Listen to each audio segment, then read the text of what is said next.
Muy buenas tardes, amigos de Abodá Conversa. Hoy tenemos el gusto de tener con nosotros al licenciado Mariano Acuña. Él es terapeuta pulmonar y vamos a hablar un poquito acerca de este tema precisamente, cuestiones que de salud respiratoria.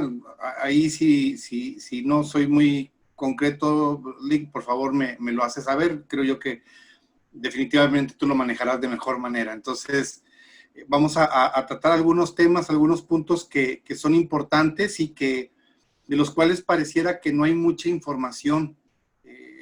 Nos dejamos llevar mucho por lo que algunas personas nos van comentando y que no necesariamente son cuestiones muy ciertas o con base científica. Por eso, pues hoy quisimos tener esta charla con Mariano y creo que él nos va a ampliar mucho la visión y el panorama en este tema de la salud respiratoria. Entonces, pues Mariano, bienvenido y nos gustaría mucho que empezáramos pues conociendo un poquito más de ti, ¿no? ¿Quién eres? ¿Tu nombre? ¿De dónde estudiaste? ¿Cuál es tu trabajo en este momento?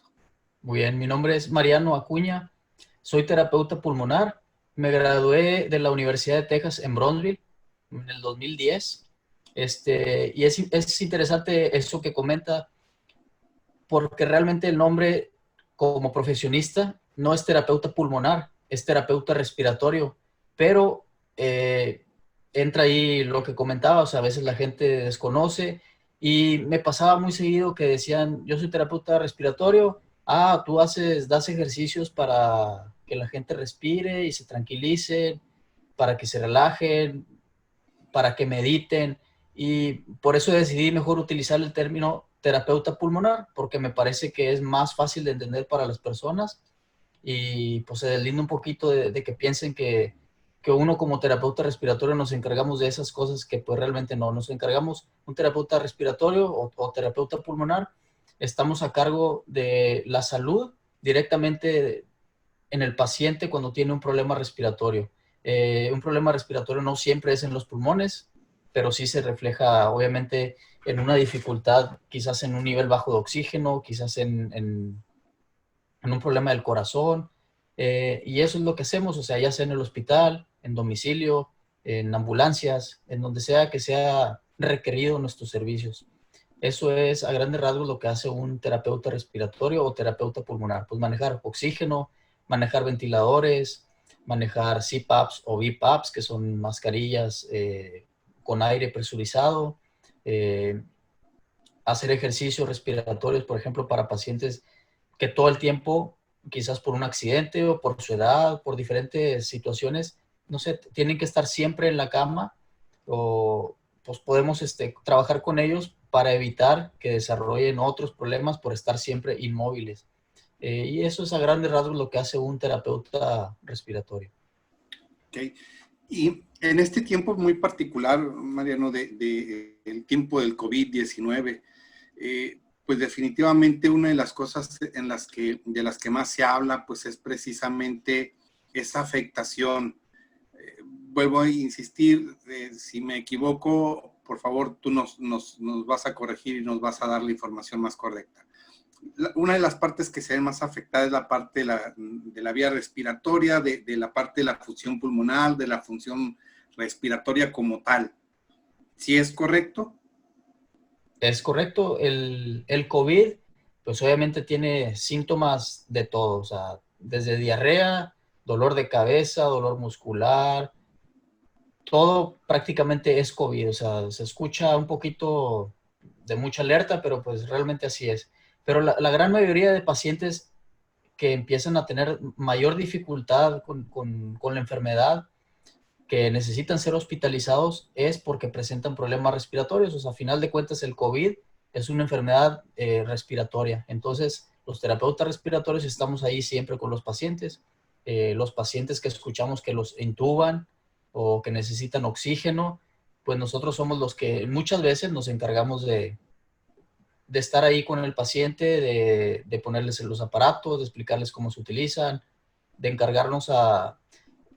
Somos poquitos los terapeutas respiratorios que hay, entonces vamos a un hospital y pues tratamos de compartir la información con los enfermeros, con los doctores, incluso con los familiares que puedan estar ahí, pues para tratar de, digo, nosotros no nos podemos quedar ahí, tenemos que andar en otras partes y pues al menos tratar de dar lo básico para que se encarguen de continuar el tratamiento con el paciente. Ok.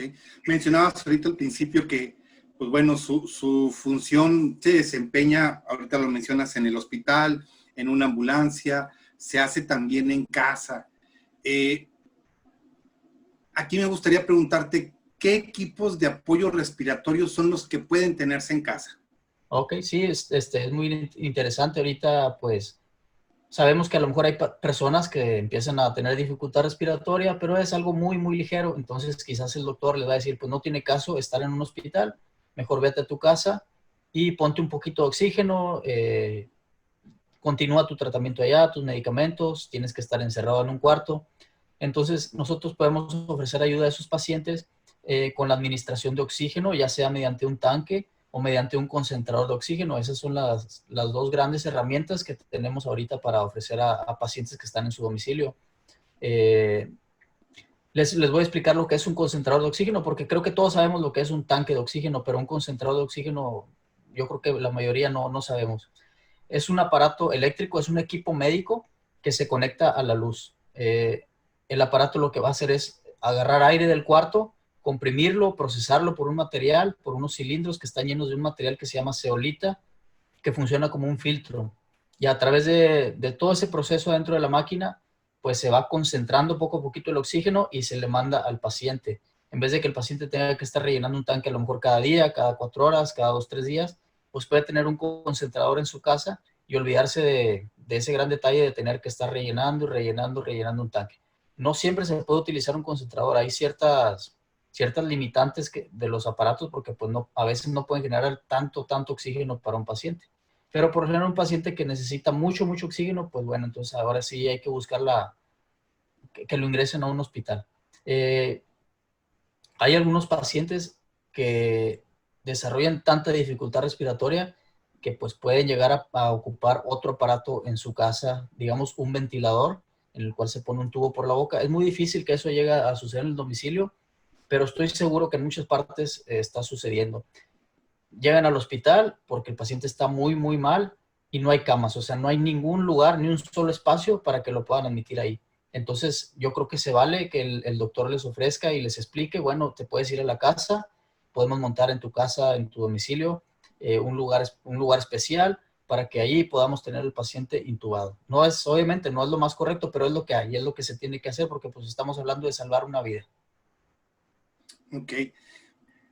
Cuando se da este apoyo respiratorio en casa, vamos a entrar en una cuestión así meramente práctica. ¿Hay posturas? ¿Hay alguna maniobra en especial para el uso de este equipo? Porque, pues bueno, tampoco es así, me imagino yo que llego, lo conecto, me lo pongo y asunto arreglado. Hay ciertas indicaciones, creo yo, tú lo mencionabas, Sí. a lo mejor se busca dar una información básica para que el paciente pueda utilizarlo o las personas que cuidan a ese paciente sepan utilizarlo de la manera correcta. Ok, pues no, realmente es algo muy sencillo. Digamos, un concentrador o un tanque de oxígeno, pues es lo mismo, el oxígeno está saliendo, entonces solamente es cuestión de conectar la manguerita que lleva el oxígeno a la nariz en el aparato y es todo. El paciente que tenga que tener una postura, no necesariamente. Ahorita estamos recomendando que estén boca abajo porque eso aumenta un poquito la oxigenación de la mayoría de los pacientes, pero no es necesario que estén boca abajo. Les va a ayudar, pero no es necesario. No tienen que tomar esa postura. Los familiares quizás tengan que tener un poco de cuidado con los equipos, porque sí la mayoría son pesados, no es algo que cualquiera pueda mover o cargar. Los tanques, pues tenemos de todo tipo de tanques de tamaños, tanques chiquititos, tanques como este, mediano, y tanques grandototes que quizás una sola persona no las pueda cargar. Necesitas a lo mejor usar un carrito para moverlo. Y ahí creo que sí entra eso, hablar de que deben de tomar las precauciones. Y por ejemplo, bueno, en el caso de un cilindro, que son los más grandes, los tanques más grandes, hay cuestiones de seguridad que se deban de tener, temas de seguridad no sé, no sé si Protección Civil tenga alguna normatividad respecto a ello, pero en su manejo, sobre todo, no sé, se me ocurre pensar el lugar en donde debe de estar colocado, temperatura, no sé, algo por el estilo. ¿Hay algún tipo de información al respecto?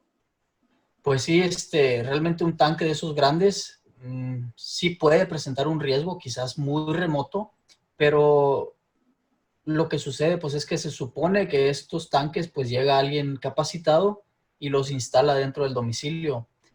Ahorita pues todo eso de decir Protección Civil tiene lineamientos de que no puede tal persona entrar y conectar, o sea, todo eso ahorita, o sea, no se puede, ahorita el mundo no funciona como las autoridades quisieran o como nos tienen acostumbrados, o sea, ahorita tenemos que salir adelante pues como podemos. Sí es importante que la gente sepa que al momento de cambiar los tanques, de mover el regulador, pues hay que aprender, hay que saberlo hacer, no nada más porque saben cambiar un tanque de gas para calentar el agua, pueden cambiar un tanque de oxígeno. Esos cilindros grandes tienen adentro oxígeno a una presión muy, muy, muy grande de 2000 o más PSI. O sea, si llegan a apretar mal el regulador, a dejarlo abierto y luego abren la válvula, o sea, sí puede causar a lo mejor un accidente. Entonces sí es importante que no traten de hacerlo solos, o sea, siempre traten de buscar ayuda de alguien, de un profesional. La recomendación pues es que los cilindros estén en un lugar accesible, o sea, no se recomienda quizás subirlo a una escalera al segundo piso, que traten de tener al paciente en un lugar donde sea fácil acceder a ellos. Hace unos días incluso fue interesante porque había una paciente que estaba muy, muy grave y no había manera de llevarla al hospital porque estaba en un segundo piso y era una escalera de caracol muy, muy chiquita. La paciente estaba con una demanda de oxígeno muy, muy alta, con un tanque grande, o sea, se complicó todo mucho pues por ese tipo de situaciones.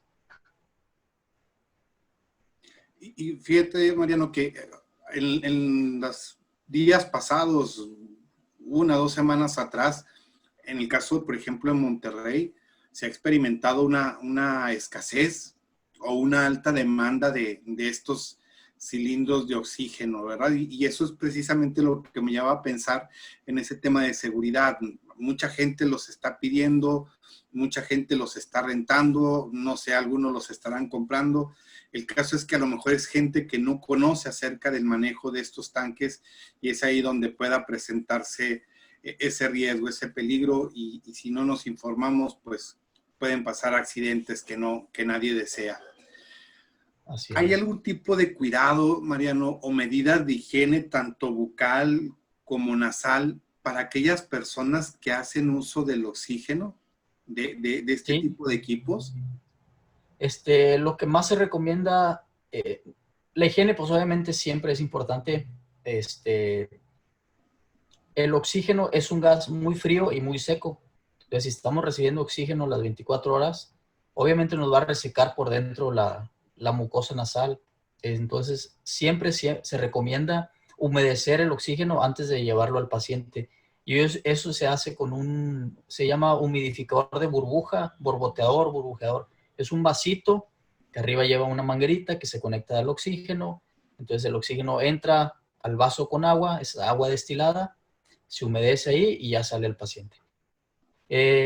También entran ahí aspectos de seguridad porque a veces la gente piensa, no sé, remedios caseros, ponle unas gotitas de medicina al humidificador o échale aceitito para que huela bien. O sea, no podemos hacer eso. Es agua destilada y es todo. Okay. Sueros de estos que se utilizan con los, ¿cómo se llaman estos?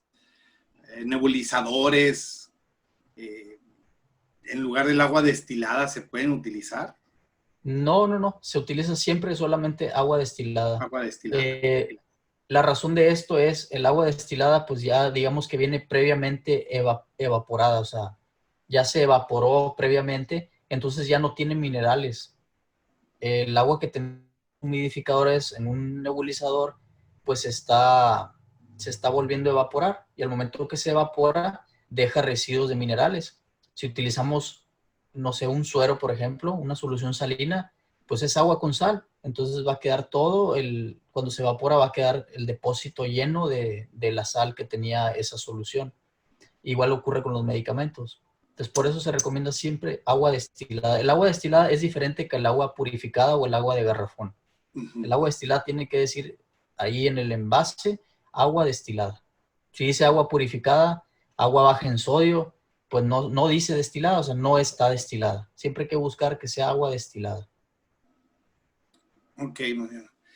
Sabes, también cuando empezaba todo este tema de la pandemia, por allá, al menos aquí en México, en el mes de marzo, eh, principios de abril, recuerdo que hubo muchas iniciativas muy interesantes en donde, pues, al escuchar que se hablaba del uso de ventiladores, de respiradores y la escasez o la poca existencia de los mismos, pues hubo muchas iniciativas que pues se veían bastante interesantes en la fabricación de este tipo de equipos.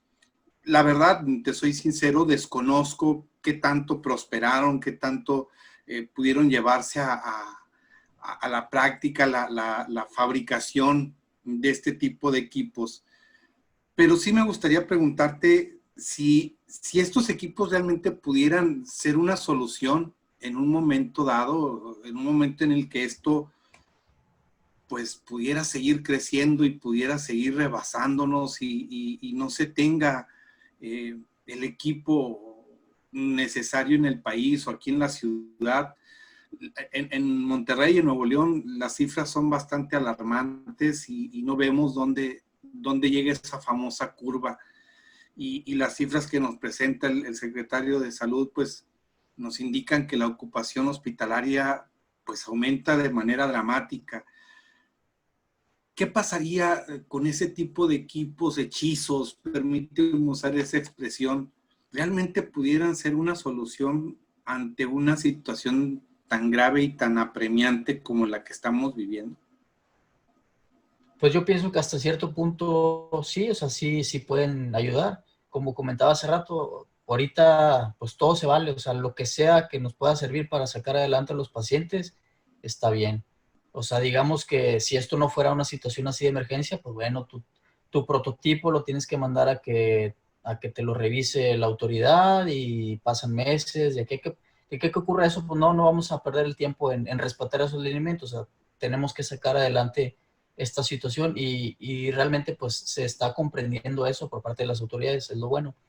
Estos prototipos que estaban saliendo, le explico más o menos qué es lo que hacen. Cuando un paciente se empieza a poner más grave, más grave, más grave, llega el momento en el que hay que poner un tubo, ese tubo se mete por la boca hacia la garganta y llega hasta donde inician aquí los pulmones, ¿sí? Lo que se hace comúnmente es agarrar es una especie de globo duro y se oprime, se mete el aire, se suelta y el aire se sale. Entonces, de esa manera ventilas manualmente a un paciente, se le llama bolsa ambú o resucitador. Entonces, tienes que estar ahí en lo que, digamos, preparan todo lo demás y ya lo conectas al paciente a un ventilador o un respirador electrónico que se va a encargar de hacer todo ese trabajo.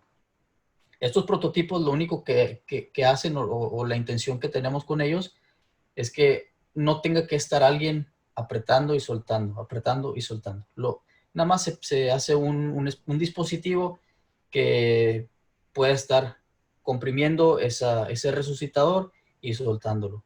Y pues ahí se puede programar a que lo haga rápido, a que lo haga despacito, a que meta muy poquito aire, que meta mucho aire, es los parámetros que se pueden modificar con ese tipo de dispositivos, pero no dejan de ser, pues sí, como dicen, es algo hechizo, o sea, es algo improvisado, eh, pero sí definitivamente nos puede sacar de un apuro.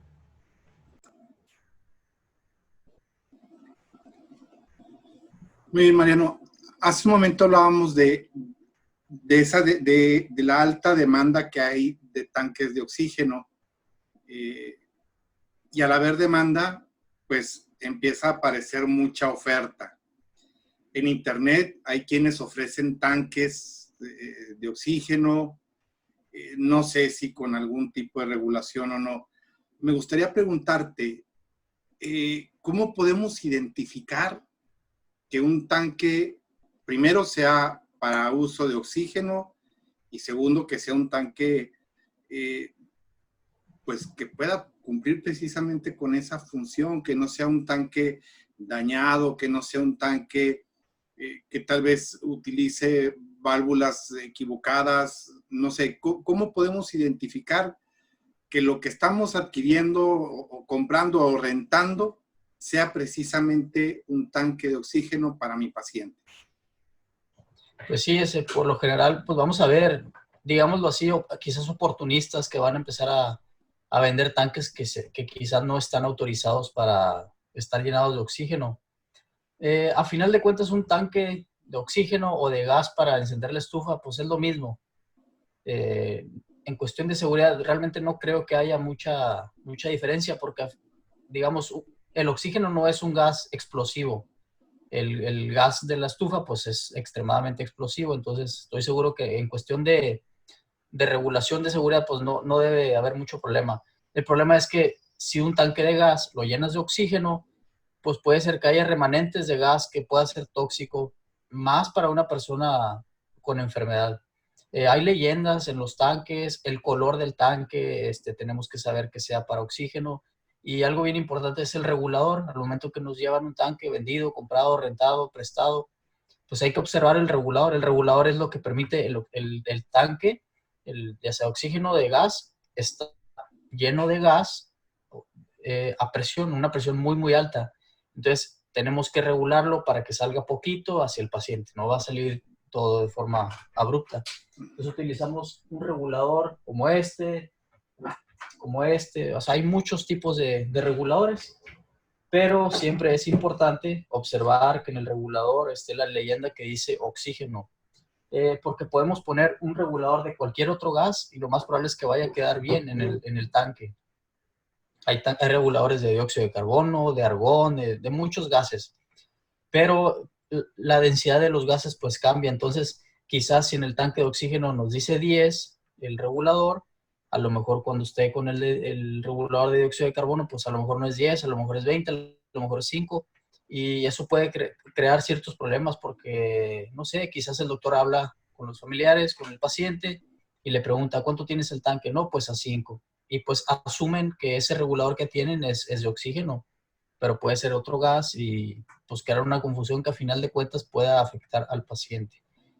Comentaba hace rato, pues ahorita todo se vale, pues sí, todo se vale, o sea, si nos surge un regulador de oxígeno, pero no encontramos un regulador de oxígeno y son las 4 de la mañana, el familiar nuestro, el paciente, pues está muy, muy mal, pues cualquier regulador nos va a sacar del apuro, definitivamente.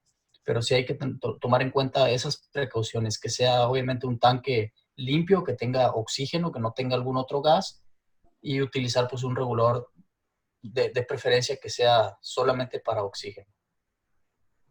Ok. Sí, porque digo, desafortunadamente dice el refrán que a río revuelto ganancia de pescadores, ¿verdad? Y Sí, podemos encontrarnos pues con personas que buscan sacar ventaja de estas situaciones, pero pues Chihuahua, hablamos de la salud de personas, así es. y no estamos hablando de una refacción de un coche, estamos hablando Sí, sí. de la salud de alguien. Entonces, por eso queríamos tocar también ese punto, que no se nos quedara en el tintero, y pues para que la gente tenga mayor conciencia, ¿verdad?, de lo que está adquiriendo, y que pues bueno, sean lo mínimo de, de responsables, pues, para saber qué es lo que está adquiriendo y en lo que lo va a utilizar, ¿verdad? Entonces, pues sí, hay establecimientos en los que puedes confiar plenamente, pero como te decía, en internet ya te ofertan tanques usados, gente que en algún momento tal vez los utilizó y dice que ahora no los ocupa. Entonces, pues nada más tener mucho cuidado con lo que uno adquiere y con lo que uno va a utilizar en este caso, pues con una persona que necesita de ese apoyo, ¿verdad? Muy bien, Mariano. Pues es bastante interesante todo esto que nos compartes, y definitivamente, pues, es algo que de lo que seguiremos escuchando todavía. no sé si sea bueno o sea malo, pero definitivamente hay que acercarse con quien sabe. Me gustaría mucho nada más pedirte que nos compartieras dónde te localizamos, si alguien requiere de este tipo de asistencia, este tipo de apoyo, dónde podemos encontrarte. Y sobre todo me llama la atención por lo que decías, son pocos terapeutas, entonces, ¿dónde podemos encontrarte a ti? Sí, pues pueden encontrarme, mi compañía se llama Respiratec. Pueden buscarme en todas las redes sociales, mandarme un mensaje, estoy disponible siempre, o sea, para mí el trabajo pues digamos, es una bendición, o sea, no me molesta estar todo el día en el teléfono ayudando a las personas. Mis redes sociales pues es Respiratec, les paso a ver aquí si se alcanza a ver con una tarjetita, ustedes me dicen. Sí, como quiera, nosotros aquí la publicaremos junto con Okay, la charla, perfecto. Mariano, para que la gente tenga acceso a ello. Y pues te agradecemos muchísimo que nos hayas dedicado este tiempo y pues bueno, ojalá que pues pronto vayamos escuchando mejores noticias respecto a todo este tema del COVID-19. Por lo pronto, pues hay que seguirse cuidando y acercándonos a las personas que sabemos que nos pueden dar las respuestas y el apoyo necesario, como en este caso, pues esta parte del soporte, de la ayuda en temas de respiratorias. Muchísimas gracias, Mariano, te agradecemos. ¿Estás aquí en Monterrey? Estoy en Matamoros de planta, tengo un consultorio en Monterrey, pero desde que empezó todo esto, pues estoy en Matamoros 100%. Digo, aquí está mi Oh, familia, aquí tengo pues, que estar por cualquier emergencia. perfectísimo. Y en Monterrey te localizamos en... Tengo un consultorio en el Hospital San Lucas, Ok, perfecto, ya por el Hospital San José, ahí cerquita, y a la ¿verdad? vuelta. Uh-huh. Perfecto. Pues muy bien, Mariano, te agradecemos mucho nuevamente, que estés bien, igual que tu familia, y pues a seguirse cuidando. Gracias igualmente para ustedes, gracias por la invitación. Y pues adelante, esperemos que sí, que esto del COVID, pues podamos luchar contra él, ganarle y que se termine rápido. Así es, esperemos que así sea. Muchísimas gracias y mucho éxito en tu trabajo y pues que todo esa labor que vas realizando pues siga rindiendo buenos frutos. Te agradecemos mucho tu tiempo. Muchas gracias a ustedes. Hasta Adiós. luego. Muy buena tarde.